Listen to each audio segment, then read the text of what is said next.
Mi nombre es Hugo y te decía de los consultorios odontológicos, los tengo desde muy chiquito, de los 6 años yo tuve problemas con las muelas del juicio y esas cosas. Y bueno, vi un poco en parte la evolución de todo el equipamiento, de los materiales. Y el problema sí se presentó un poquito concretamente a eso de los 20 y pico de años, 22 creo, 23, en que me dijeron que tenía una muela del juicio de este lado, no solo retenida, sino que estaba en una posición como que estaba amenazando a la tercer molar, digamos, ¿no? Entonces me dijeron que requería una operación un poco que iba a ser en 2 partes, pero al principio no me lo dijeron.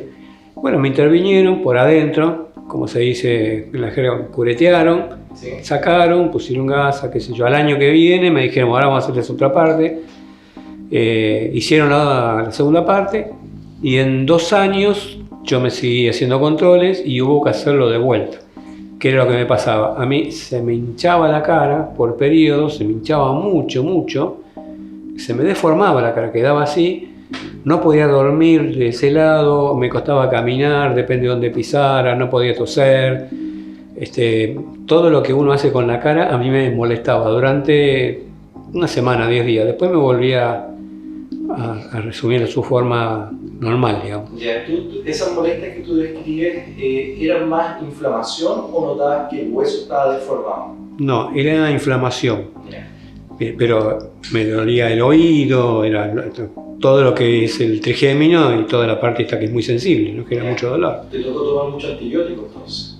Sí, muchos antibióticos durante mucho tiempo. En la 5ª operación yo pregunté, bueno, basta, ¿qué es lo que pasa? Que siempre vuelve. Y me explicaron que era una forma que venía, que los dientes que están cubiertos de una sustancia que es queratina, que la queratina a veces forma cápsula, que bueno, que eso que tenía era un queratoquíster. Bueno, bárbaro. Y me da lo mismo el nombre que tenga. Y bueno, el queratoquíster es muy difícil de erradicar, vuelve, nosotros limpiamos de más. Limpiar era rascar el hueso, ¿no? O sea, con cada operación yo iba perdiendo hueso. Y que era muy difícil, que siempre volvía y que había que tener controles constantes, que no era malo, que no era un tumor, no me iba a morir de eso, pero que yo tenía ese problema de la boca y que lo iba a tener siempre. Y me pareció muy duro que me dijeran siempre. Y era duro porque me molestaban mucho. Todo esto hay que aclarar que en tiempos que no había YouTube, ni WhatsApp, ni Google, ni nada. Entonces el conocimiento, como muchas otras áreas, estaba comprimido y escondido. Y yo notaba como que los médicos no querían hablar. Y cuando uno ve como paciente eso, lo primero que piensa es que no es algo bueno. Y por eso la pregunta de ¿qué es? ¿Es un tumor? No, tranquilo, no es un tumor, pero me daba lo mismo, ya que fuera o no fuera, porque el problema lo seguía teniendo. Después de cada operación, yo tenía que comer líquido, estar en reposo, lo cual me implicaba grandes problemas para el estudio, para el trabajo. Yo dejaba partes de mi cuerpo en cada operación. Pero en otro plano, que voy a empezar a contarte al paralelo de esto, que no es físico, empezaba como a golpear la puerta de algo. Esa sensación empezaba a golpear algo. Yo siempre tuve afinidades con la lectura, la filosofía, la metafísica, la física cuántica. Yo soy un tipo que puede leer de computadoras. Yo vine a hacer el desarrollo de la internet de mi país. Me interesaron todas las cosas. Yo leía de todo y tenía la imagen mía como que yo era una persona medio intelectual. De hecho, soy mejor para leer que para jugar deportes. Y no entendía cómo todo eso no servía para nada. Aunque tuviera un montón de dinero, eso lo tenía. Aunque tuviera un montón de cosas, eso me afectaba mucho en mi vida personal. Después de 2 o 3 años de esa operación terrible, voy y me dicen que de vuelta tengo lo mismo. Entonces dije, no, ya no me puedo permitir eso, no me puedo operar ni de la... Empecé a investigar por fuera de ese servicio médico si había otros profesionales, otra tecnología, otros lugares, ir a otro país, no sé, algo. Bueno, como fue mucho el tiempo que estuve transitando esto, Y hubo una evolución en las tecnologías, en las técnicas médicas, en los abordajes. Y llegué a otros profesionales que me dijeron que en realidad hay otra manera de abordarlo, que no era por dentro, digamos, sino por fuera. Cortar, evaluaron que el hueso había sido muy ya resentido, entonces me dijeron, bueno, ya hay que cortar por lo sano, como se dice, vamos a sacar el hueso, esta parte del maxilar, el cóndilo, vamos a sacar de una parte del peroné, que aparentemente tenía una forma tal que podía encajar acá, y vamos a hacerte una especie de reciclado. Cosa que a mí me causó mucha gracia, porque por esa época yo estaba estudiando tecnologías del reciclado y el medio ambiente, y lo estaba haciendo en mi mismo cuerpo. Bueno, fue esa operación en otro lugar, con otro cuerpo médico, con otro abordaje terapéutico. Se hizo esa operación, que fueron 2, porque me sacaron un hueso de la pierna y me sacaron el de acá. Mis amigos me cargaban porque decía que ahora yo iba a patear con la cara o que iba a cabecear con el pie.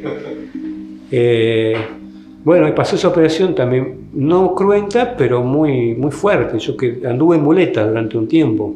Me costó volver a caminar, porque parte de los dedos del pie tampoco se movían bien. Después me quedó algo en el ojo que no puedo, se llama creo que ojo seco. Y afectaron el trigémino, entonces hay una parte que también me quedó disminuida la capacidad auditiva un poco. Bueno, esa era la tradicional solución de muerto el perro, que sería el hueso, muerta la rabia, que sería la patología. Era lo lógico, lo esperable, ya está, se acabó. Estamos en la 6ª cirugía. Ya eran 7. Pasa esto creo que en el 2009, hace 10 años. Pasa esto, digo, bueno, ya está, se acabó, terminó. Mis hijos ya estaban creciendo, yo ya me había estabilizado en el trabajo, es como que había llegado a un cierto remanso y había que hacer controles, eso me dijeron. Hago control al año siguiente, el profesional no estaba. Tardó 1 año y medio creo en hacerme el control y me citan y me dicen, bueno, la operación se va bien, está todo bien, pero acá hay unos cuerpos que aparentemente indicarían que habría una formación similar. ¿O qué? ¿Otra vez? No puede ser. Si sacaron el hueso, si tengo otra cosa acá.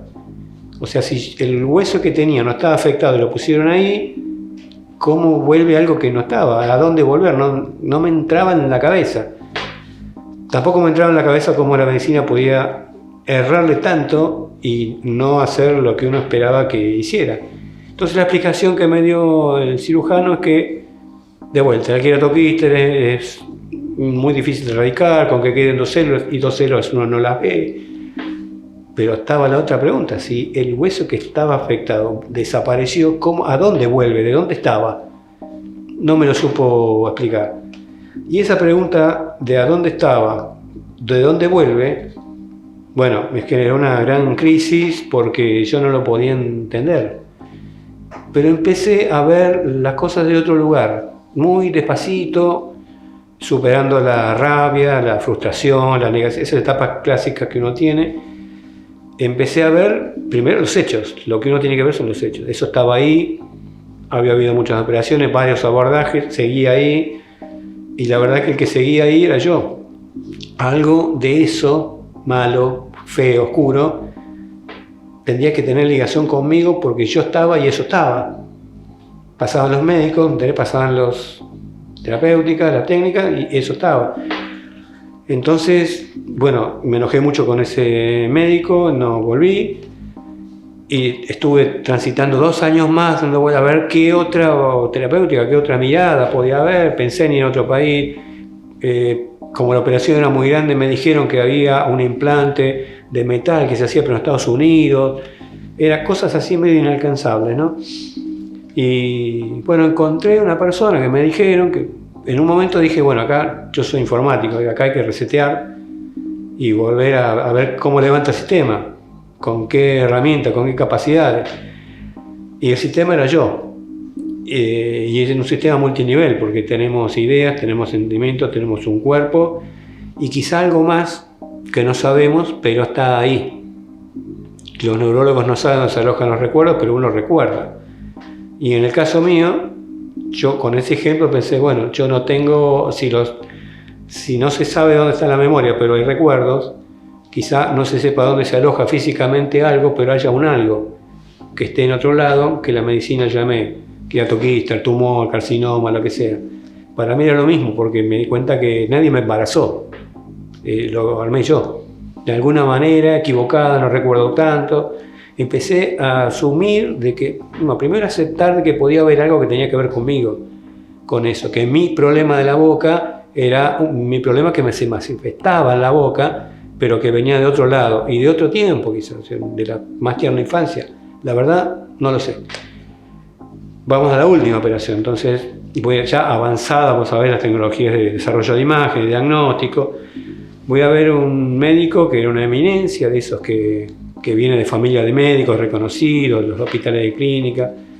Un médico muy sabio, me hizo hacer todos los estudios, me dijo que los anteriores abordajes eran erróneos, pero ya había uno que me había dicho lo mismo, entonces yo con desconfianza le llevo los estudios, las tomografías 3D, todo eso. Entonces uno mira, está mirando así y me dice, sí, acá, claro, usted tiene, dígame si tiene una cura, porque si no voy a seguir, ¿cuánto tiempo voy a seguir así?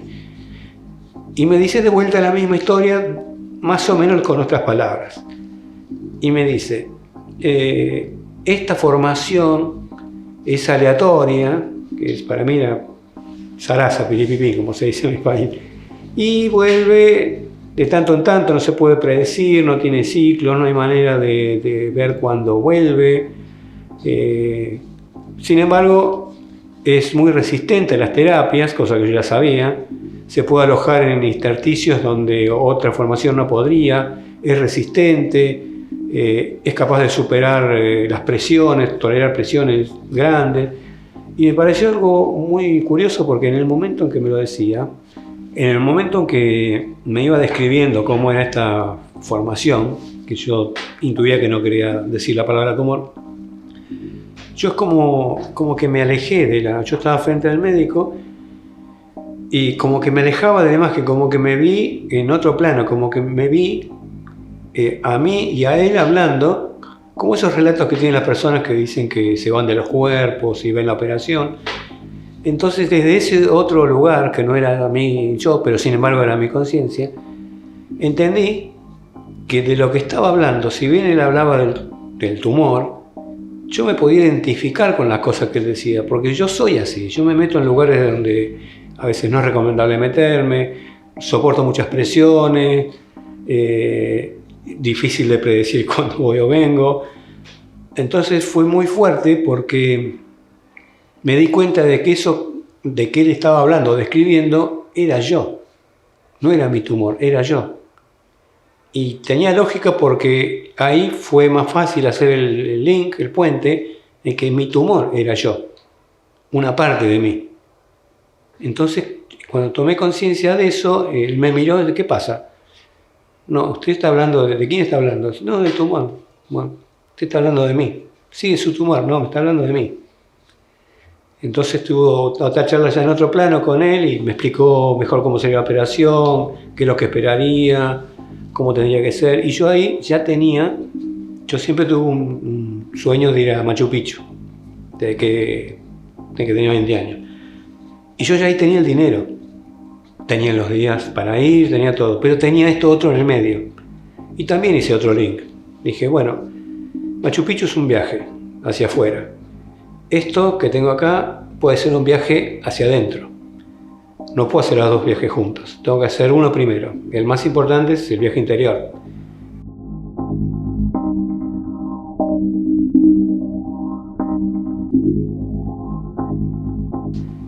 Entonces pusimos una fecha, me dio como unos 2-3 meses para coordinar la operación, iba a salir de vacaciones. Y yo me tomé ese tiempo para comunicarme con esa parte mía que había estado presente durante todo lo largo de mi vida, que si yo me pongo a pensar, lo había tenido antes de mis hijos, así que bien podría considerarlo mi primogénito. Y era una creación mía, como lo es todo.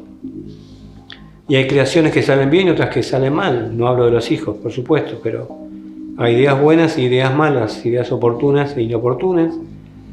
o ideas que acunan en un lugar que no es conveniente. Yo, que siempre me creí un intelectual, como te decía, resulta que este tumor benigno, como quieran llamarlo, ya tenía 2,5 centímetros y estaba a 2 centímetros de la durama de la base del cerebro. O sea, estaba cuestionando las bases de mi intelectualidad y yo no me lo podía permitir. O sea, tenía que tener, si todo lo que había leído, lo que había vivido, lo que había escuchado, no lo podía enfocar para solucionar este problema, que era otros problemas más, que yo había tenido otros problemas en la vida, como cualquier persona. Me casé, me separé, me fue mal económicamente, como todo. Entonces me decidí a enfocarme en mi problema.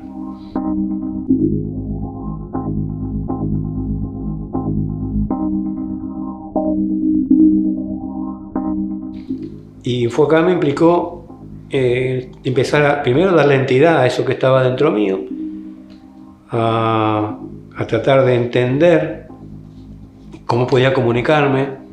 Le puse un nombre y empecé a estar mucho más atento a él que a mí. Cuando digo más atento es la manera de comunicarse que tenía él era el dolor. Y el dolor uno siempre es algo que rechaza, que quiere tapar con fármacos. Y yo entendí que el dolor era un mensaje. Entonces no tenía que rechazar el dolor. Tenía que asumirlo, aceptarlo y si se podía transformarlo, transmutarlo. Entonces me empecé a estar mucho más atento de cuándo tenía dolor. Cuando caminaba de determinada manera, cuando comía determinada cosa, cuando hablaba con determinada persona, cuando tenía ciertos pensamientos o ciertas emociones. Mi tumor no me dejó dormir de este lado de la almohada durante 2-3 meses.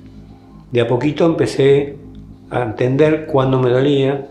Entonces, como cuando uno está perdido en una caverna a oscuras y no recuerda cómo entró, uno lo único que sabe es que está ahí. Hay un milímetro así en creer que uno va a poder salir o no. Y la decisión que tome va a ser la acertada, porque si uno piensa que no va a salir de eso, no va a salir. Y si piensa que sí puede salir, va a salir.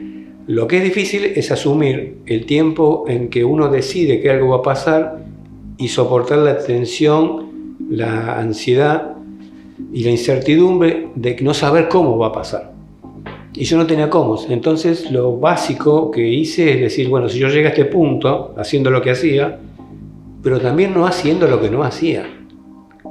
Le hace deportes, afecto, viajes, comidas, perfumes, música, todo lo que alimenta la mente de una persona. Entonces voy a hacer lo contrario. Si yo venía haciendo mucho esto, voy a hacer menos. Si venía haciendo poco esto, voy a hacerlo más.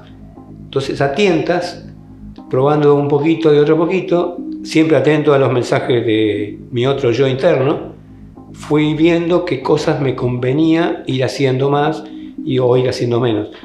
Con el tiempo me tuve que comprar unas zapatillas muy livianas para que no me afecte el pisar.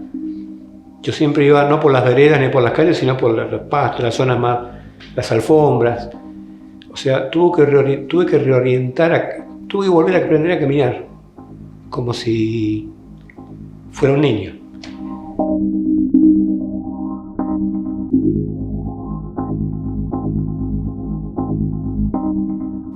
Fue muy duro, muy largo, pero empecé a comunicarme y le puse un nombre.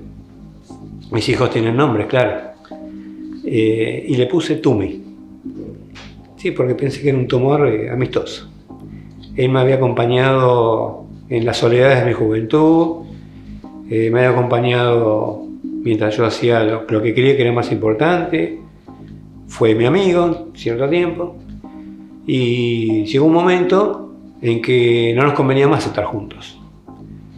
Entonces yo tenía una fecha ya de operación y esa era mi fecha límite para obtener la mayor cantidad, no de información, sino mejorar la comunicación con esas zonas mías oscuras, si se quiere, para liberarla. Tenía que ser un acto de liberación, no tenía que ser una extirpación de algo ajeno a mí, porque eso había sido todo lo anterior y eso había fracasado. Entonces yo tenía como que separarme en buenos términos.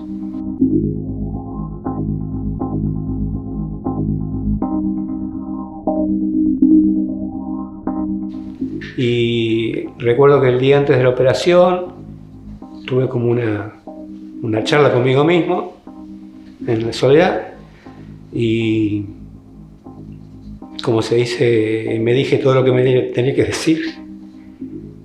En la mañana de la operación medité mucho tiempo antes que me vinieran a buscar para los camilleros, y en el último instante, que cuando te ponen anestesia general, uno va sintiendo que se va, y en el último conteo regresivo hice una plegaria para irme. Yo me estaba yendo, pero sentía que él también se estaba yendo, pero se tenía que ir en paz, como dos buenos amigos. Tuvieron que reseccionar el pectoral para completar acá arriba, toda una cosa que... O sea, yo fui con una idea y aparecí cortado de otra manera. Pero después me explicaron que eso no fue necesario, que hubo que tomar la decisión en ese momento. Bueno, yo en total, entre las operaciones que tuve, el hueso de la pierna y esto, me conté, tengo alrededor de 200 puntos. Todavía no encontré dónde puedo canjearlos. A partir de ahí hubo cambios fuertes. Cambié con mi familia, con mis hijos, relación de pareja también. Según ellos, es como que me ablandé. Yo había dejado la música, yo dejaba de tocar la guitarra, componía, y inexplicablemente, sin que nadie me lo prohibiera, lo había dejado. Esa fue una de las cosas que había dejado y empecé a hacer. Otras que hacía mucho, como no hablar de lo que sentía, empecé a hacer.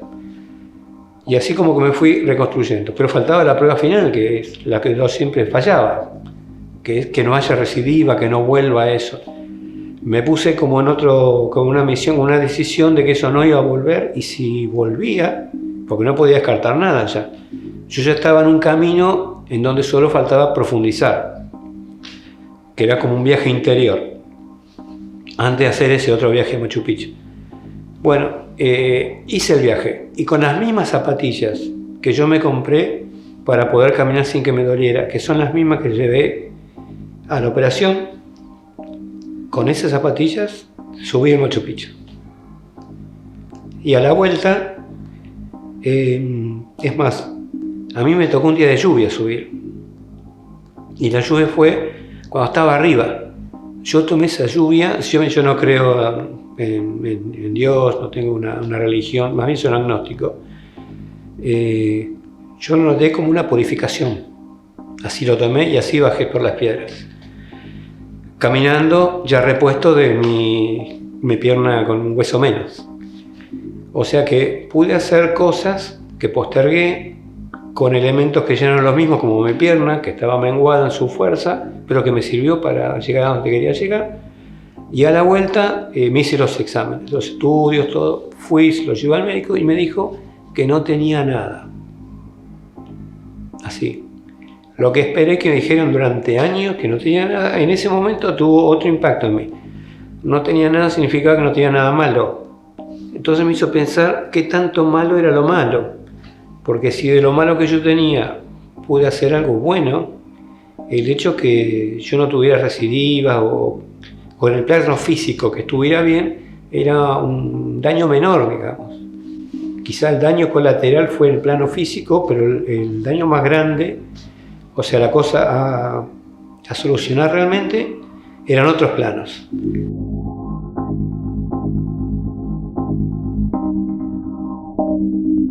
Bueno, a partir de ahí, yo quedé con la cara deformada, también hinchada mucho tiempo, pero 15 horas de operación, fue muy extenuante. Yo pensé, ya estaba curado, pero dije, bueno, ya estoy con la cara deformada, ya no podía cantar, por ejemplo. Bueno, hay cosas que uno sacrifica en el camino, no hay nada de un objetivo mayor. No había quedado bien para vocalizar, tuve que hacer rehabilitación y, o casualidad, a partir de ese momento yo empecé a tener oportunidades de hablar, de desarrollar los temas que yo venía estudiando ya de antes. Temas raros como la tecnología espacial, por ejemplo. Y me tocó en una reunión en el Senado de la República se dio la oportunidad de... Yo ya venía trabajando en estos temas, que era lo que me trababa la operación. Me invitaron a hablar de ese tema. Y en un momento ahí, como ahora estoy frente a esta cámara, me están filmando la gente de medios del Congreso, y me di cuenta que estaba haciendo lo que antes no había podido hacer, aún con todas las partes de mi cuerpo. Que quizá hubo que pasar todo eso para que pudiera hacer algunas cosas menores, como hablar de un tema que nunca se habló, de tecnología de punta, en el parlamento más alto de mi país. Y así se fueron dando otras cosas que pensé que nos iban a dar, que yo pensé que nadie me iba a querer con la cara deforme, y no fue así. Y me rehice, y si bien tengo algunos problemitas, a veces para dormir del mismo lado, o problemas menores, digamos, yo me parece que hice un camino que me llevó muy lejos sin caminar ni 10 metros, que fue dentro mío.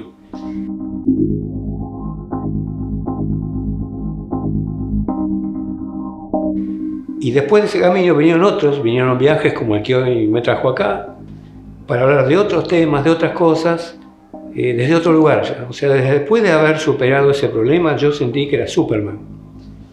Nada me podía frenar.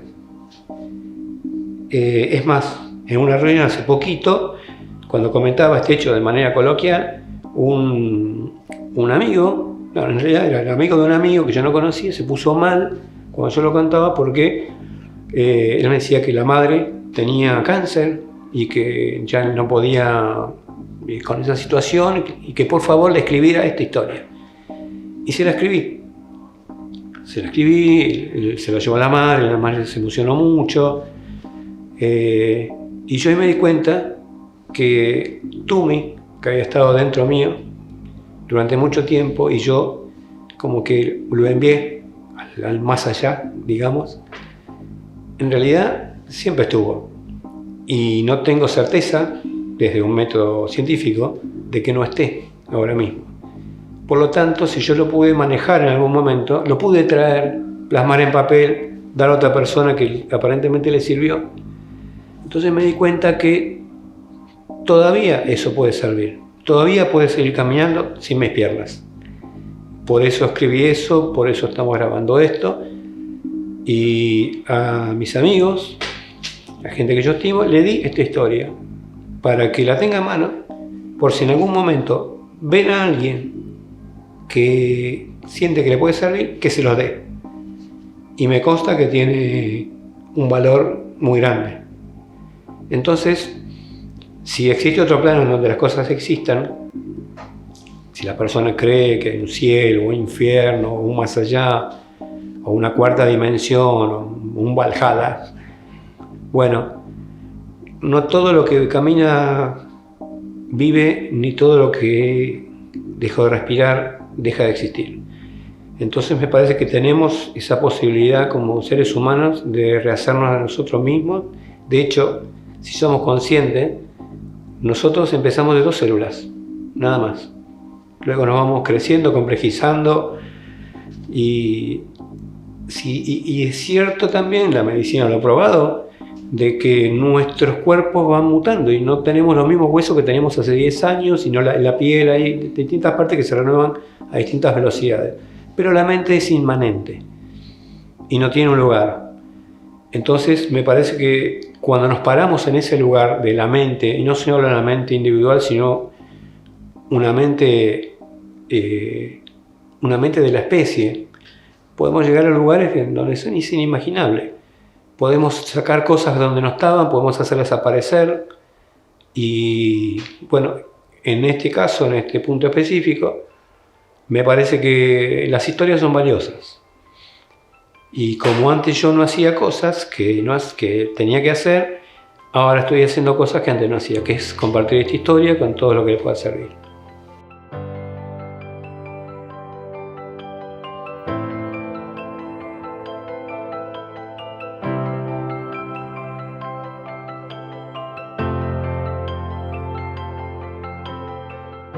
A la quinta operación Dicho esto, cuando yo lo comento en otros lados, hay gente que pasa toda su vida y no se operó de nada. Hay otros que se operaron de un apéndice y ya está. Pero cuando vos decís, me operé 5, 6, 7, 8 veces, 9 veces, te dicen, vos estás roto por todo lado. No, me operé de lo mismo. ¿Cómo puede ser? ¿Tan malos fueron los médicos? ¿Tan malo era lo que tenían? Y sí, un poco de cada cosa. Entonces yo no me puedo ni maldecir, ni me tengo que tratar bien siempre. Entonces nada, como digo, nada me parece imposible. Porque lo que antes me parecía imposible se hacía material de vuelta. Entonces hay un no lugar en donde no es ni a nivel molecular, no sé dónde es, pero hay un algo más que no se expresa como un otro cuerpo. Es como cuando desear que a un amigo le vaya bien. Es una regla para todo. Claro, yo ahí me olvidé de decir que en un momento lo consideré un amigo y ahora lo considero un maestro.